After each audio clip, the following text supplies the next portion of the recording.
Pichon, bonjour. Vous conduisez la liste Brest Écologie Solidarité étiquetée EELV.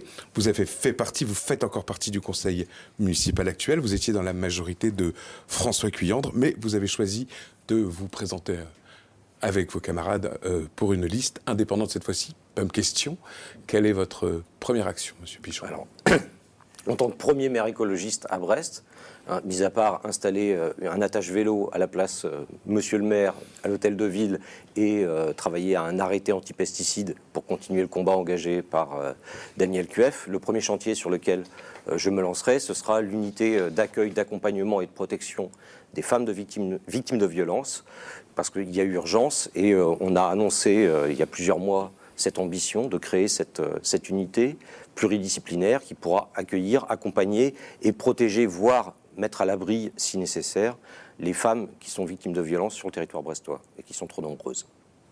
Ronan Pichon, vous continuez à soutenir le tramway. Ça vous paraît être un vrai transport écologique? Le trolley est apparemment moins impactant, vous n'y pensez pas non plus? Alors, nous, en matière de déplacement, on a trois priorités. D'abord, les déplacements piétons, où on a un ambitieux projet d'aménagement autour des commerces et des écoles pour sécuriser les parcours.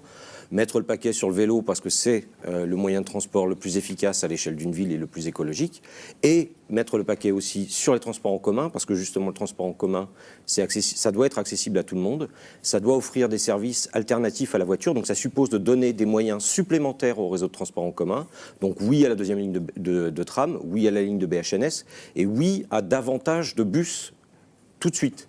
C'est-à-dire davantage de bus dans la ville, davantage de bus dans les communes et davantage de bus pour aller dans les zones d'emploi, le Technopôle, Kergaradec, Saint-Tudon. C'est des zones qui sont très très mal desservies par les transports en commun et il y a vraiment quelque chose à faire là-dedans, justement pour décongestionner la ville et libérer de l'espace aujourd'hui occupé par la voiture.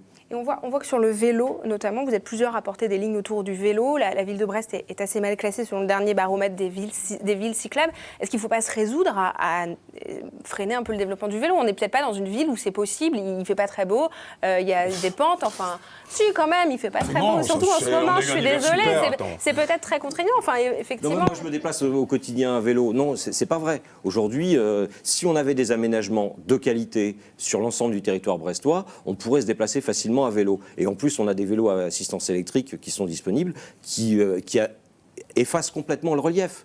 Donc non, on a un potentiel de développement du vélo. D'ailleurs, on voit bien que ça se développe aujourd'hui. Il y a de plus en plus de gens qui utilisent le vélo à Brest. Et il faut l'encourager, il faut l'accompagner, et il y a un potentiel énorme.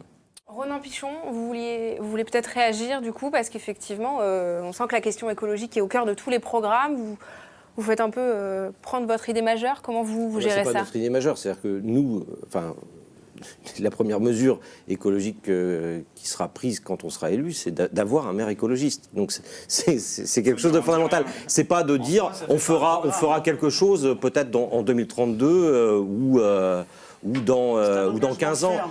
Avoir un maire écolo, c'est avoir l'assurance que dans l'arbitrage ultime, on ne vous dira pas oui mais, on ne vous parlera pas d'écologie punitive et on vous dira oui, on le fait. Mais voilà. vous êtes sûr... Le président de la métropole n'était pas des écologistes et on a bien vu le résultat. Donc oui, on a besoin de mettre un maire écologiste, un président écologiste, si on veut mettre en œuvre des politiques ambitieuse en matière d'écologie, et le vélo en fait partie. En matière d'écologie, il y a cette ambition de mettre le zéro artificialisation au plus vite. C'est pas à 2032, c'est si on peut le faire dans le courant du mandat, on le fait. C'est le fait d'engager un budget carbone dans la collectivité qui sera voté en même temps que le budget financier, de manière à ce que justement on puisse mesurer la baisse des émissions carbone des actions de la collectivité ou des actions qui sont soutenues. Parce qu'aujourd'hui, au moment où on enregistre, on est le jour du dépassement de la dépense carbone autorisée en France, si on voulait rester à un zéro émission nette, et on est début mars.